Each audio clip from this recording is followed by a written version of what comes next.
Everyone talks about summer like it's supposed to be carefree. But if this season brings up money stress, body stress, family stress, or social stress, that's real too. Growth therapy can help with that. Whether it's your first time in therapy or your 50th, Grow makes it easier to find a therapist who fits you, not the other way around. They connect you with thousands of independent licensed therapists across the U.S., offering both virtual and in-person visits, nights and weekends. You can search by what matters, like insurance, specialty, identity, or availability, and get started in as little as 2 days. And if something comes up, you can cancel up to 24 hours in advance at no cost. There are no subscriptions, no long-term commitments. You just pay per session. Grow helps you find therapy on your time. Whatever challenges you're facing, Grow Therapy is here to help. Grow accepts over 100 insurance plans, including Medicaid in some states. Sessions average about $21 with insurance, and some pay as little as $0 depending on their plan. Visit growtherapy.com/booknow to get started. That's growtherapy.com/booknow. growtherapy.com/booknow. Availability and coverage by state and insurance plan. Running a business shouldn't feel like surviving a software group project. One app for accounting, another for inventory, another for sales, and somehow none of them talk to each other. That's where Odoo comes in, an all-in-one business management software that brings every part of your business together, from sales and accounting to inventory and marketing, all in one powerful platform.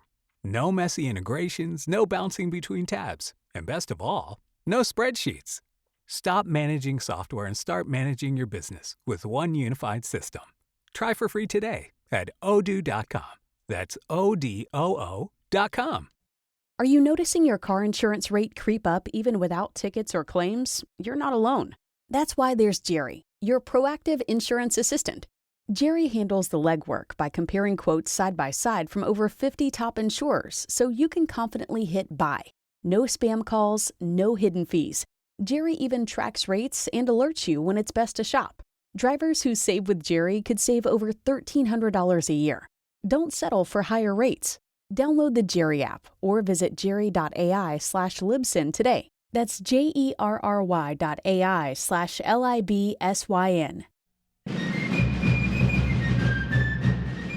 This is a special bonus episode of History as It Happens. Gordon Wood, the great historian of the American Revolution and early republic, died on Sunday, June 7th, after he was hit by a car in East Providence, Rhode Island. He was 92. As the New York Times obituary aptly puts it, Wood was described by fellow historians as doing as much as anyone to deepen understanding and change perceptions of the forces and events that led to the birth of the United States. What a loss, what a shame that Gordon Wood did not live to see the 250th anniversary of the Declaration of Independence. Here he is in 2021 at an event at the Museum of the American Revolution as he stayed active well into his elder years, talking about the enduring meaning of the Declaration's soaring invocation of natural rights. It's a radical position in the late 18th century. What Jefferson was saying was conventional wisdom. He didn't invent this notion. And he certainly was not. He was not being original in anything he said in the Declaration. But all men being created equal was taken from Locke and Locke's epistemology. That is to say, we are all born with a blank slate, and the obvious differences that emerge, they weren't naive to think that everyone's the same as adults, but the differences were due to the forces of the environment. And if you can change the environment, then people can bring their talents to fruition. And that was a defiance of the notion of blood being the most important thing, which is what the aristocrats for hundreds of years, if not thousands of years, had believed. They had bred horses, they had bred dogs, and they thought that people could be bred too in a way, and so they put in a lot of the old aristocrats in the ancien regime put a tremendous amount of emphasis on blood. Who were your parents? Who were your ancestors? What Jefferson and the other enlightened people were saying in the 18th century when they said all men are created equal, they are defying that old ancien regime convention. And even folks who don't pay close attention to history may know Wood's name because of this famous scene in Good Will Hunting. That's going to last until next year. You're going to be in here regurgitating Gordon Wood, talking about, the pre-revolutionary utopia and the capital-forming effects of military mobilization. Wood would remind people he never really made that argument. Here to talk about the man's scholarship and enduring influence are three fine historians. Daniel Golota teaches American religious history with a focus on Christianity in early America at Ohio State University. Michael Haddam is a historian of the American Revolution, specializing in historical memory, political culture, and intellectual history at the Yale New Haven Teachers Institute. And Craig Bruce Smith is a professor of history at the National Defense University in Norfolk, Virginia. All views he expresses here are his own. Craig Bruce Smith, welcome to the show. Happy to be on the show. Sad about the circumstances. Daniel Golota, welcome. Thank you for having me. And Michael Haddam, welcome to you as well. Glad to be here. Craig, I'll just start with you. Overall thoughts on Gordon Wood's work and his place in American society. It's tough to actually put it into words. I mean, you could easily argue he is the most important historian of the past half century or more. If it's not him, I don't know who it is.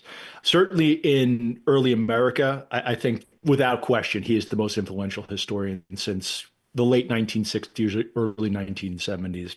Also, unlike most academics, his work has been able to transcend and go beyond just academia and reach the average reader. And, obviously a name drop in a major Hollywood film will do that. But he has been able to branch out beyond the traditional academic who often just writes for other academics. Michael Haddam, overall thoughts? Yeah, I think I'd agree with Craig. I mean, he's certainly the most important historian of the revolution of the second half of the 20th century. But I think that's pretty indisputable. The only rival he possibly could have would be Bernard Bailyn, who was his advisor in grad school. And Gordon did much more work on the revolution than Bailyn did. Bailyn could be all over the place. He's a seminal figure in the history of the revolution and in early American history generally. But also, later in his career became something of a contentious figure. Yeah, a strange lightning rod given his persona. But then again, he wasn't afraid to get into the ring. I mean, I think that's the job of a historian, to contest important ideas. Daniel Golota, let me add a layer to this question for you. What do you think Gordon Wood, in addition to your overall thoughts, was his lasting achievement? I think if you were to ask most grad students, would you like a career similar to Gordon Wood's? Everybody would jump at the opportunity. Very rarely these days you have someone who went to one of the best universities in the country, studied under one of the best historians of the time, to then get a job at one of the best universities in America, followed by winning one of the most important prizes in American history. And then not only influencing historians, but also having the ability, as Craig mentioned, to write to normies, to ordinary people. The fact that people who are, average Joes and Janes could pick up his books and enjoy reading about the friendship and the ups and lows of Thomas Jefferson and John Adams, but then PhD students could fight over his books as well, just kind of shows you how remarkable of a career and how rare of a career that is today. In terms of the first half of your question, I think the most lasting thing of his legacy is beyond the books themselves, obviously. I think the thing that we're probably still going to be talking about, especially with the 250th, is the meaning of the revolution, is what does the revolution mean then, now, and going forward. And whether or not you agree with Wood will always probably be a voice in that ongoing discussion. What is the meaning of the American Revolution to Americans? To add on to what Daniel said, I think, again, someone could fact check me, but I think it came out in the Washington Post. He's also one, if not the most quoted historian by the Supreme Court, or most cited, I should say. I mean, if for nothing else, that is a tremendous achievement, influence, whatever you want to call it. Although he wasn't always that thrilled about how he was quoted. Craig Smith, what did he say about the revolution that was so important? And let's tie it to his first big book, The Creation of the American Republic. All right. The Creation of the American Republic is his first big book. It's the one that in academia, it's still okay to like. But I still think he refines it when it gets to radicalism. So I'm not dodging your question, but fundamentally his work is building around the idea. And I think it's a seemingly simple claim that the American Revolution is revolutionary. Well, first of all, that there was a revolution and that things in society, government changed. That before this event, things were different. After it, there was something new. And I think that in of itself is a major claim. Before that, you've had people arguing about all sorts of motivations, economic. Well, was the revolution even a thing? But the fact that the conversation is now about to what level, right? How impactful was the revolution? And he makes the case that, yes, it absolutely changes things.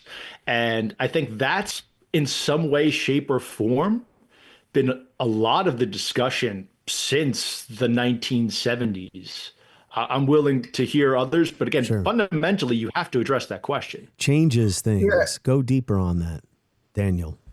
If you look at the preface of Radicalism, he makes what most grad students and perhaps even ordinary people would take as a provocative claim that the American Revolution is more radical than the French Revolution by the metrics he is measuring it against, about how much society changed from root to branch. So, like, one of my favorite examples that I used with undergrads, if the president of the United States walked in the room right now, how would you address him? And they think about it for a bit, and eventually they'll say, Mr. President. What do you call a business person? Or, what do you call somebody you haven't met in a formal situation? Mr. Gallotta. So what's the difference between Mr. President and Mr. Gallotta? The ranking is basically similar. That's one of my favorite ones because it always gets undergrads like, that is kind of weird that we do this. And then you can look at paintings of George Washington and how does he compare in how he dresses to like the other gentry and regency, the royalty of Europe. It's so obvious, like once you look at it, this democratization. Probably the easiest way I can explain it as a Jacksonian scholar is Wood basically says Tocqueville's right in a way, that the revolution lets loose all of these impulses that radically democratize, level, republicanize society in the sense that Americans view themselves as equal with one another in some sense. That's like probably the most profound thing. And the revolution caused that. That's the big claim. The revolution is the logic that sets that in motion. Michael? Wood is in grad school by the late 50s. This is the sort of first height of the Cold War. Some of the most prominent histories written about the revolution in the 1950s depicted it as a fundamentally conservative event. If we think about Daniel Borston's The Genius of American Politics, this is the most obvious example. To him, it's barely a revolution at all, right? It's a conservative event because the colonists were fighting to preserve British liberties that they already had. They weren't, trying like the French to overturn the social structure or anything like that. And this conservative revolution was important in this early Cold War context in terms of distinguishing it from the Russian Revolution and from distinguishing the United States from the Soviet Union. And Wood comes out of that context, but he actually makes this argument. His argument is radical in this context, to argue that the revolution was fundamentally radical because it changed how Americans across class divides related to one another. That to me is a very radical argument to make. And you mentioned Creation. Creation is his first book. It's probably the defining book of his legacy, certainly amongst academic historians. But in that book, he sort of starts telling this story that, like Craig said, it gets extended by radicalism of the revolution, which is, there is this radical change in politics, in the conception and practice of politics and around the structures of government and of Republican government especially in the 1780s and into the 1790s. And so if you take his long argument over the course of his career, there is this radical political change that occurs in the 1780s because of these unprecedented circumstances in the sort of new republic. And then, those political changes help foster the kind of social and cultural and even economic changes that we see in radicalism later on. I think Michael's spot on here, but it's also, it's coming out of this tradition of not just the idea of, conservatism. It's also building off the earlier tradition of economic interpretation. So he's very much pushing against that as well, that this isn't about necessarily something tangible. It's about ideas, ideals, however you want to define them. So there are other factors there as well. And you're absolutely right about the Cold War. And the Cold War does shape his scholarship. Again, when he gets to one of his later works, Idea of America, the final chapter is very much set up as the American Revolution versus the Russian Revolution for influence throughout the world. And his idea of a radical revolution actually shows that the American Revolution is more appealing to more people throughout the world. At least that's his claim. What they agreed on in the 1950s was that the revolution was conservative and that the fundamental influence on the revolution was Locke, right? Wood comes along building off of his advisor, Bernard Bailyn's work, and says, no, it's these Republican ideas from 17th century England that have much more influence on political thought during the revolution than any of Locke's ideas did. There are moments, and not just a few moments, where Gordon Wood's work can seem quite Beardian. I mean, I'm referring to Charles Beard, the very controversial historian from the 1910s who made this argument that the founders basically voted in the Constitutional Convention along the lines of their financial interests, their self-interest, and Wood obviously never agreed with that. But Wood was a lot more class conscious than I think a lot of historians gave him credit for, certainly than historians today give him credit for, and probably more class conscious than most historians today, for that matter. Yeah, I think he's talking about more hierarchy and status than necessarily class in a economic sense, though. I think that could be a pushback on that. Well, I think that he understood essentially that I don't know, it's like quote unquote founders, he understood that there was a class conflict dynamic to the Constitution. That leads to a sort of interesting irony in his work. Wood says that the founders distrusted democracy. They distrusted the people, right? That's no small part why the Constitution comes about, because of the changes in the politics in the 1780s. That's also the controversial Charles Beard argument, in a sense, that the Constitution was a counter-revolution. Wood doesn't go that far, but he's sort of characterized as a sort of founders historian. And he did write some stuff like that later. But generally throughout his career, he's been pretty clear that to him, the great achievement of the revolution long term and just the American constitutional achievement is not the work of a few founders, but it's the success of the political system brought about by the experience and common sense, he would say, of ordinary people. And how they work these things out, these constitutional conflicts, work them out over time, that's the real achievement. It's not just a few founders. Yeah, there's more to society than political activity, right? The revolution manifests itself in familial relations, in economics, in capitalism, what have you. Daniel, I want to hear what you have to say about all this, but the way I, as a non-historian, the only non-historian among the four of us here, sum up Gordon Wood's work, he made me understand what the difference is between being a subject of the crown and being a citizen of a republic. Daniel? Mm-hmm. Yeah, no, I think that's dead on. I completely agree with Michael about the class consciousness element, which again seems counterintuitive to many young historians these days, probably be offended that the idea that Gordon Wood has better class consciousness than them. But in a sense, to build off what Craig and Michael said, so much of it is changing the conversation where ideas do matter. The question now is, what are those ideas? Where Wood does see them more in that republicanism that eventually evolves into democratic, for better, for worse.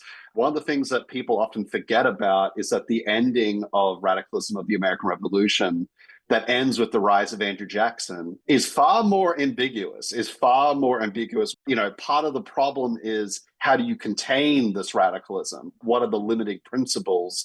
What are the fences and the guardrails around it? And Wood basically says the answers aren't clear. And if you jump to 2026, the answers aren't quite clear about that as well. But to add on to that, it also just goes to show, and this kind of speaks to criticism of Wood, where rather than class, race has sort of become the dominant discussion within scholarship as well. Yes, there are ideas at the American Revolution, but are they racial? Are they far darker and more deadly, sinister ideas? So, but even just bringing the conversation about ideology, about culture, it just kind of shows you how much Wood, even if people don't agree with him, he's flipped the script in a way that you're still engaging with him. Let's return to the criticisms of Wood and how he did or did not deal with slavery adequately in his work. And for those who may be losing track of all these books, The Creation of the American Republic, 1776 to 1787, that is his first book. It is still in print. It came out in the late 60s. The other major work, The Radicalism of the American Revolution, won the Pulitzer Prize. I'm holding it in my hands right now. Came out in the 1990s. To your point about the Democratic Revolution that Sean Wilentz has written beautifully about in his work that was happening at the local and at the state level. We often talk about what I think is a stale debate about the revolution put in motion forces that then the Constitutional Convention was designed to bring to heel, right? A conservative constitution. I'm not saying it's not important. In my mind, it's getting a little stale. But again, I'm not a historian. Anyway, to the end of the radicalism of the American Revolution, one of you brought this up. Jefferson lived too long, and the future and the coming generation were not what he expected. Jefferson was frightened by the popularity of Andrew Jackson, regarding him as a man of violent passions and unfit for the presidency. He felt overwhelmed by the new paper money business culture sweeping through the country and never appreciated how much his democratic and egalitarian principles had contributed to its rise. Wood says, the numbers of old revolutionaries who lost faith in what the revolution had done is startling. I think his point still remains. It shows how radical this event was. Now, the Constitution, again, conservative, that's a whole different thing. But the idea is, I think the best way to look at it is a radical revolution that was restrained.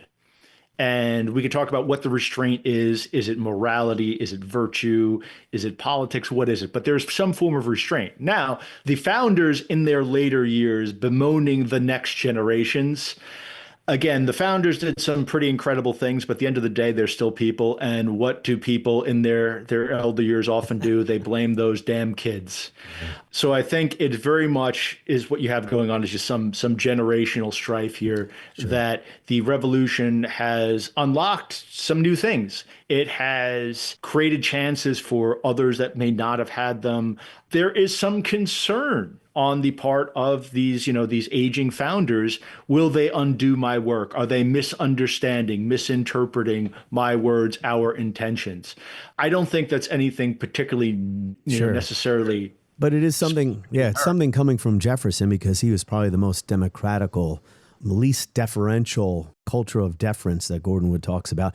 Jefferson may also have been jealous of people who were making money, since he only could put two nickels together long enough to spend them. Go ahead, Michael.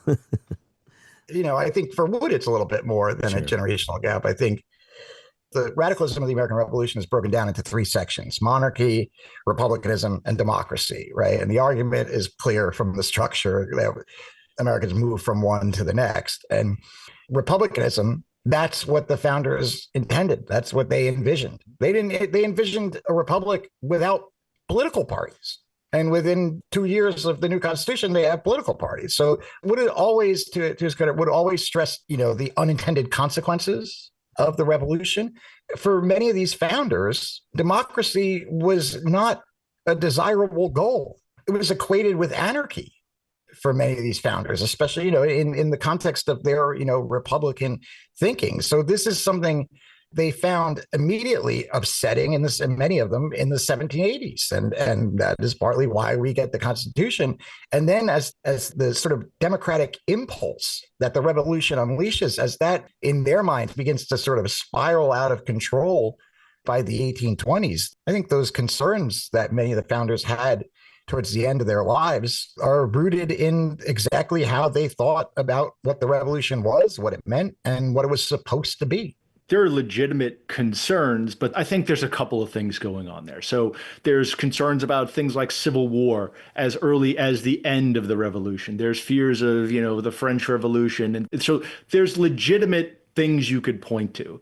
But at the same time, I do think that for some of the older founders, they are no longer in positions of power. I think it's interesting when you look at Wood's reception. Infamously or famously, Newt Gingrich recommends this book, loves it. It's very interesting that after Wood died, the amount of Republican candidates and governors and statesmen were recommending on Twitter/X to read Wood's writing, which is, very interesting, which makes people assume that the story Wood is telling is a kind of rah-rah America story. But what's interesting is if you look at people on the new right, they actually could read Wood and see, this is why the Declaration of Independence, this is why America's gone off the rails. So it's funny how Wood appealed to both readers, where I was very honest about this myself. Like, reading radicalism made me want to be an American more than anything else. Like that, the book, I wanted to join this tradition so badly after reading something like Radicalism. And I think it's definitely shaped how I think about the founding and my own place in American society. So it's a very personal book to me. But you can see people on the new right who also read Wood. They can get to the Jefferson place at the end, where it's like, look at these kids today and everything they claim in the language of rights. And I have a right to this. I have a right to that. I have a right to this. And it's all, as Wood did point out, so much of it comes from the revolution, that the revolution gives this lexicon to people about rights-making language, about radical change, things like that.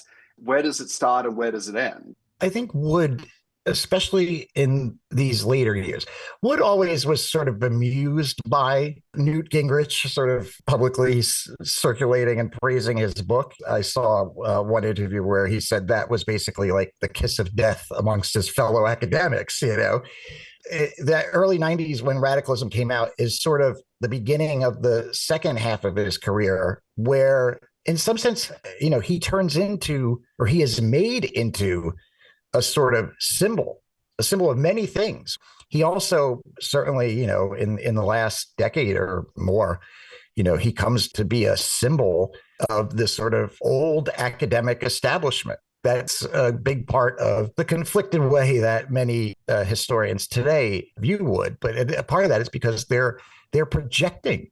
Wood is such an enormous figure in the field. Just like we project ourselves and our beliefs onto the revolution, our assumptions, I've also done that with Wood himself because he's become such an enormous figure. Nicole Hannah-Jones referred to him and other critics of her terrible 1619 project as white historians. We're going to tackle that issue next, criticism of Wood's work, not just from scholars who raise legitimate criticisms, but in the pop culture. We'll go back to the woke summer of 2020. We're talking about how different people across the political spectrum appropriate Wood's work or the inspiration or the ideas they find appealing in it. One of my recent laments is people on the left giving up on the whole story of the American Revolution. I think the first time I heard Gordon Wood's name, I was a young man. It was in a movie in the 1990s named Good Will Hunting. This clip on YouTube has been viewed 31 million times. To set the stage, some pompous college know-it-all is about to lecture Ben Affleck's character in a bar about what he knows about history, and Matt Damon, who plays Will, overhears the remarks and interjects. I was just hoping you might give me some insight into the evolution of the market economy in the southern colonies. My contention is that prior to the Revolutionary War, the economic modalities, especially in the southern colonies, could most aptly be characterized as agrarian pre-capital. All right, of course that's your Hang on a contention. second. You're a first-year grad student. You just got finished reading some Marxian historian, Pete Garrison probably. You're going to be convinced of that till next month when you get to James Lemon. Then you're going to be talking about how the economies of Virginia and Pennsylvania were entrepreneurial and capitalist way back in 1740. That's going to last until next year. You're going to be in here regurgitating Gordon Wood, talking about, the pre-revolutionary utopia and the capital forming effects of military mobilization. Hey, Craig, you want to tell us what all that was about? Basically, it is an accurate depiction of an Ivy League grad student. Showing off what they've read and challenging others who haven't read it. Especially at Harvard. Yeah, that's spot on. Also, if you want to go deeper into academia, the idea that to succeed in academia usually is just to regurgitate whatever the professor believes. So that is very much lingering there about the idea of, free thought there. But the idea is Gordon Wood is thrown out. All that matters is the name is said. And he's thrown out as like this sort of trump card. He's got the really good line, regurgitate Gordon Wood. This clip, like you said, has been viewed 31 million times or whatever. It's parodied in Always Sunny in Philadelphia. This probably makes him has the widest reach of any historian I know of. Just this one name drop where people will know him. Gordon Wood was on my dissertation committee. When I explained to my family why this was a big deal, I referenced that scene. And they all knew who he was, didn't know a thing he wrote, but they all knew who he was. And I think that just shows the impact of this scene. Even though it doesn't accurately depict his scholarship at all, which is something he constantly had to. I agree it doesn't matter, but every interview he is asked about it, you can hear the cringe in his voice. Exactly. About if you're going to be named in a major movie, get the work right. Go ahead, Daniel. But it shows you it doesn't matter. That really set Wood up for the sort of latter part of his career, because he spent, up until, maybe the last 5 years or so, maybe a little bit more pre-pandemic, he was constantly traveling and speaking at historical societies, large and small, all over the place. You can see many talks of his on YouTube. The talks didn't change very much, but that moment from Good Will Hunting sort of gave him a name recognition that I don't think any other American historian has had. I don't know, maybe outside Howard Zinn in terms of the popular culture. It was enough to boost him to this level where he could go around and give talks to large audiences of, non-historians, whether he had a new book out or not. That's unusual. So I speak to historians all the time on my podcast, and they will tell me about the books they're writing. I read their books, but we know most people don't read big history books. And sometimes historians lament to me that they put in all this work, blood, sweat, tears, and years, and, they write a book and no one reads it. So it is unusual for a historian to take on a celebrity or a quasi-celebrity status. However, even if a lot of people don't read a history book, really good historians are influential because their work stays in the historiography. It influences the historiography, right? And eventually it filters down into the public at some level in textbooks or what have you. And often historians will then interject in public discourse, coming at it from a popular rather than an academic position. Somewhere in the middle is journalism and the New York Times and the 1619 Project. I thought Gordon Wood and others like Sean Wilentz and Jack Graycove and a number of others were courageous to speak out about that project's distortions, none worse than the claim that first it was all or it was a primary cause, and then they changed it to some colonists fought the American Revolution to preserve slavery. That also is not correct. When those historians spoke out about that distortion and some other problems with the 1619 Project, they were treated pretty nastily, including by Nicole Haddon-Jones, another historian who often acted like a demagogue in public, Woody Holton. He was pretty rude to Gordon Wood in a debate you can find online. We'll go with Daniel here first, but I want to hear from all of you. Your thoughts on Gordon Wood and the 1619 Project? I think one of the things you can definitely say, similar to what Michael was alluding to earlier, is that this is second half of Wood's career. So he's kind of an elder statesman historian at this point. But it also speaks to the technological changes. Wood and Lewentz and many of these other historians who are critical of the 60s, they're not on social media. They don't have podcasts or Substacks. I think part of the thing that catches Wood off guard is just how the virality of this project, and also just how many people are talking about it online as well, and also just the tone of the debate. I think a lot of that catches him off guard and reveals that not only has the conversation changed, but the demeanor of talking about history has changed as well in the era of tweets and podcasts and sound bites, things like that. Beyond that, though, historians have been researching slavery and the American Revolution for a long time. Obviously, I think it's, Michael would know more about this than I do, given his expertise. Obviously, it's not a focal point of study for a long time, but then eventually with the cultural turn, it becomes more and more important in scholarship to talk about. And anybody who's read Wood knows that he engages with this. And the things he points out with the 1619 Project, primarily, like the main thing, the claim that the revolution is, if not primarily about the defense of slavery, the defense of slavery plays a significant defining role in the origins and fighting of the revolution. Nonsense. Wood takes big umbrage with this. As he should have. As he should have. Right. It's nonsense. No, I agree. But then I think, again, to speak to kind of the strangeness of Wood's reception, beyond the New York Times and other outlets, the World Socialists host Wood. I think they interviewed him for about an hour and a half. Wood writes a few pieces for them. So again, like from being endorsed by Newt Gingrich to talking to the World Socialists, it just again speaks to just how widespread the guy's influence was. But what's really interesting as well, when you look at when the kind of fervor around the 1619 Project died down, he said that he was kind of glad to talk about it in an interesting way. He made these offhand comments about, I'm glad we're talking about slavery. I think the claims made were wrong and they needed correcting, but this idea that he was this, like, we shouldn't talk about slavery, he openly said years later that, like, actually he was glad that all this new research was coming out, that some of it he was aware of, some of it he wasn't aware of. Again, I think it speaks well of his character in the ultimate resolution, in my opinion.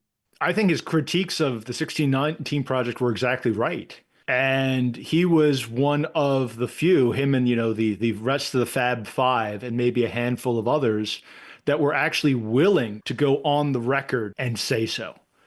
I will say there were plenty of other historians that were critical of the 1619 Project that did not want to publicly say anything. Because like Daniel points out, social media was evolving. You would get mobbed by the so-called historian here, and you would get lectured, and it could potentially impact your career. It's this was before the blue sky exodus. Let me just interject here quickly, Craig. I interviewed Jim Oakes about 1619 after Jim had written a great 26-page essay in the journal Catalyst about how badly the 1619 Project got wrong the very issue it was supposed to be studying, slavery. I remember posting that on Twitter, and people came after me, and I'm a nobody. Go ahead. The central criticism, and Wood and the others at the time even said they didn't object to the study of slavery or this place of slavery in American history. It was primarily on that claim that the American Revolution was fought to preserve slavery. The New York Times fought back. The American Historical Association pushed back really hard on that. A number of historians basically all supported the 1619 Project. I believe Nicole Hannah-Jones then made a point of saying that Gordon Wood is not preeminent or the others weren't preeminent. If he's not, I don't know who is. Oh, she doesn't know what she's talking about, but go ahead. Ultimately, they changed it to some. Right? Some. And the question is then, who are some of these individuals? The biggest issue is going to the 1619 Project. Who are the early American historians that worked on it? The only one I'm aware of actually came out in, I think it was Politico, and said that they ignored all of her suggestions. But yeah, I had her on my show actually about 4 years ago. Her name escapes me, but go ahead. Leslie Harris. Leslie Harris, yes. So yes. They dug in. Historians like Holton were used as well because after the fact, his scholarship was applied. I do not believe they talked to him before anything was released, but after the fact, he became attached to it. I think he was in the TV series or the documentary or whatever it was. Yeah, he made a number of false claims in that Hulu docuseries dealing with the Dunmore Proclamation and other things. But go ahead. Yeah. Well, the issue basically is the argument that this was a revolution to preserve slavery. but they didn't present really any evidence. And Dunmore became this sort of proto-abolitionist figure rather than looking at his proclamation as like a wartime document. I think this is a lot what Daniel said, what Michael's spoken about. This is Gordon Wood for a Wood for All Seasons, where everyone created some image of what he was. In opposing the 1619 Project, he became really easy for conservatives to hold him up. At the same time, for more left-leaning academics, it became easy to hold him up as an example of all that was wrong with the world. And then as some like to say, he was a founder's chicer, which is just a ridiculous term, but that's a whole other episode. Wood's reputation in the field in the years leading up to the 1619 Project kerfuffle, Wood was quite outspoken in his critiques of the presentism, expanding geography of the field, and it's incorporating the Caribbean and even beyond. He was worried about how recent scholarship decentered the nation state, right? And he worried that meant that historians were not offering a story of the nation, coherent story of the nation, partly because that's what he had done during the 1960s, in the Cold War context. He offered a story of the nation. I think in his mind, probably, and in others, that was no small contributing factor to winning the Cold War, right?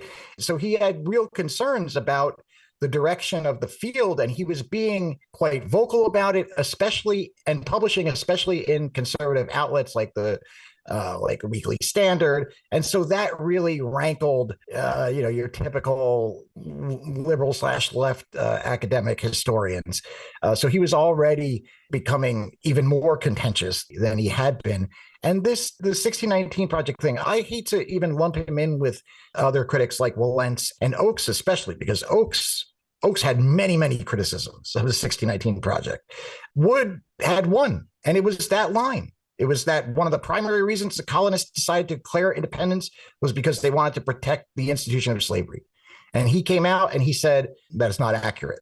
I think it was infuriating to some because there had been some scholarship leading up to that moment that was trying to make that argument. If we think about Gerald Horne's book. Yeah, I read that one. I didn't like it at all, but go ahead. Yeah. Or the way that historians were starting to talk about the Somerset case and Dunmore's proclamation. And that goes back to Woody's work.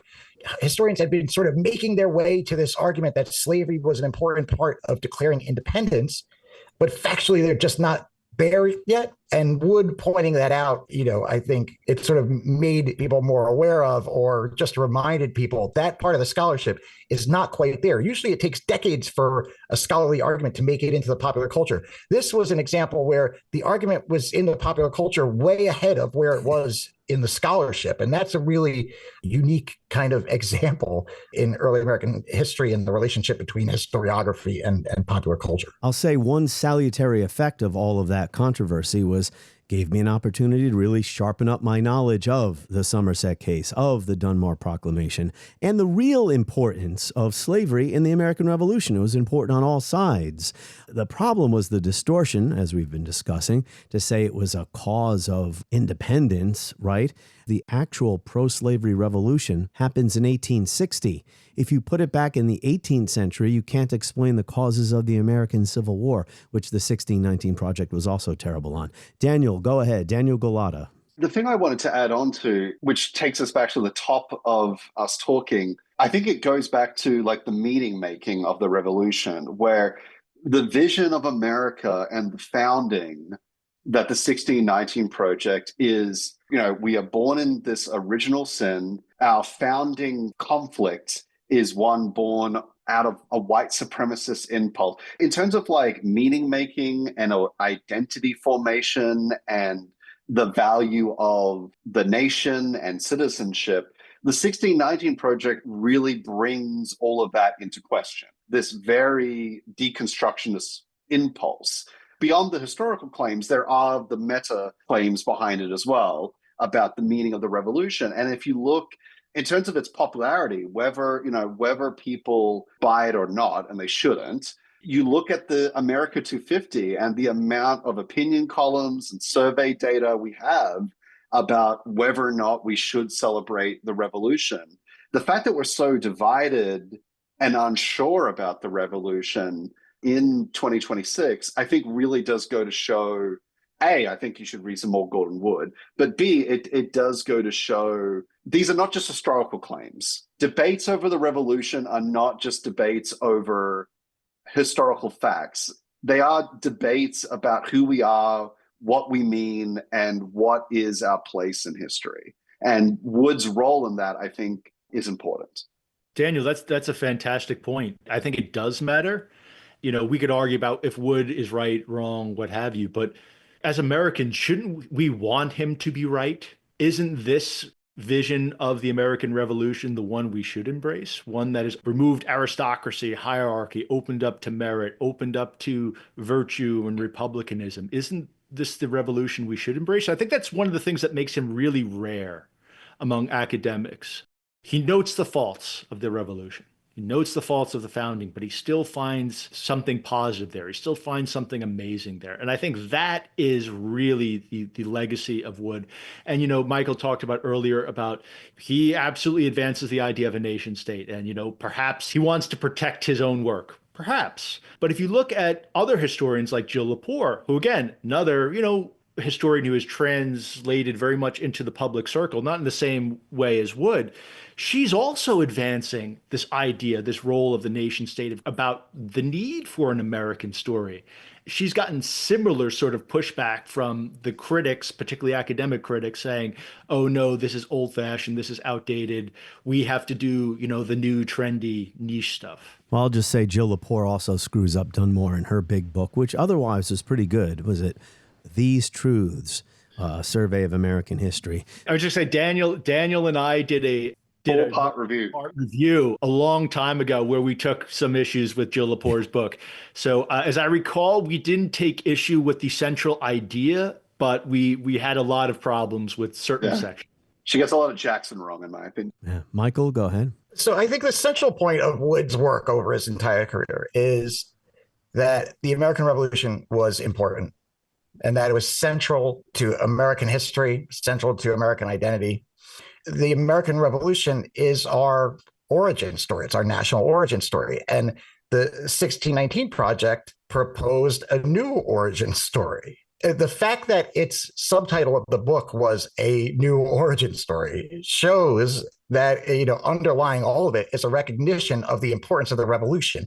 And you can't tell this integrated narrative about the role of slavery in American history if it's not there and central at the founding moment. And so that seems the impulse to me that underlies, the making of that sort of exaggerated argument. But in the last 6 to 8 months, I've been doing a lot of traveling and a lot of talks and talking about the memory of the American Revolution. And even though we as a nation seem to be, highly polarized, I find most Americans that I talk to, and I've traveled all over the country, have a sense that there are things worth celebrating about the American Revolution. And there were also shortcomings. It's a very sort of moderate, common sense, not extreme way that most Americans view the American Revolution. And I would put Gordon Wood in that category. He may have underplayed slavery or whatever for, in some historians' minds, but he never denied that it was an important part of American history and that it was a failure of the revolution. And he argued that the revolution helped, address it later on. But I think that Gordon Wood, in the way that he talked about the revolution, was much closer to the way typical Americans today view the revolution, maybe more so than most academic historians. Most people view the importance of the revolution, the importance of the founders. Again, how far does it go? Where are the flaws? I think that's what's open to debate. But I think the importance, average Americans accept that. And I think they would be in line with sort of Wood's line of thought. We wouldn't be the nation we are. Although it has been pointed out that if the revolutionaries had lost or if they had never revolted, the colonies like Canada today would have gotten their independence at some point. I'll just wrap up with the final paragraph or so of the final page of Gordon Wood's Empire of Liberty. I think this will answer his critics. And I say this even though Gordon Wood would not be my first choice when reading books about slavery as I have. Now, if you're going to ask me, all right, Martin, who are your favorite authors on that topic? I'd have to stop, look over my shoulder, and study my bookshelf because it's been a bit. But Ira Berlin comes to mind, Edmund Morgan, David Bryan Davis, and many others. All right, anyway, back to Wood. Says here on the final page, although Jefferson in his final years tried to retain his sunny hopes for the future, he had twinges of an impending disaster whose sources he never fully understood. He and his colleagues had created a union devoted to liberty that contained an inner flaw that would nearly prove to be its undoing. The Virginians who had done so much to bring about the United States knew in their souls, as Madison intimated in his advice to the country from beyond the grave, that there was a serpent creeping with his deadly wiles in their Arcadian paradise, in quotes. Like Madison, many of the older generation came to realize that slavery and farming are incompatible. The Civil War was the climax of a tragedy that was preordained from the time of the Revolution, wrote Gordon Wood. Only with the elimination of slavery could this nation that Jefferson had called the world's best hope for democracy even begin to fulfill its great promise.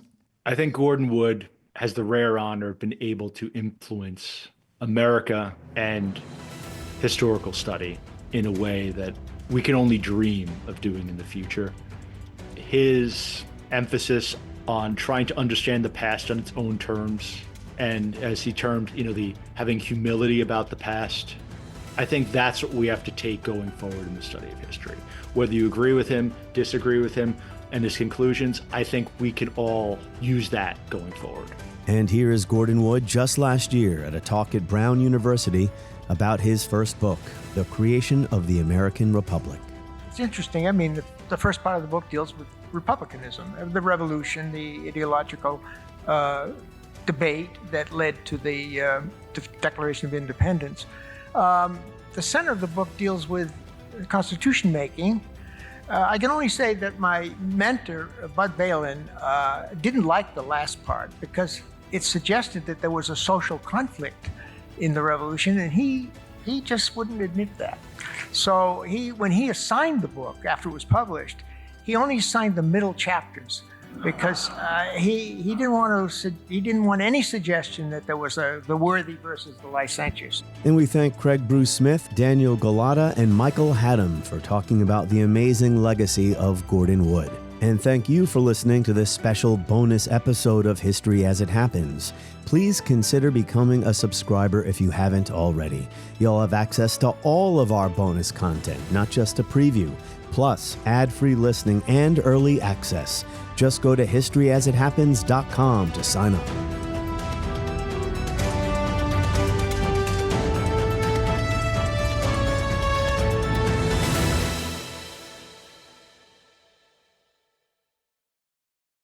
Tired of your car insurance rate going up, even with a clean driving record? You're not alone. That's why there's Jerry, your proactive insurance assistant. Jerry compares rates side by side from over 50 top insurers and helps you switch with ease. Jerry even tracks market rates and alerts you when it's best to shop. No spam calls, no hidden fees. Drivers who save with Jerry could save over $1,300 a year. Switch with confidence. Download the Jerry app or visit jerry.ai/Libsyn today. That's JERRY.ai/LIBSYN.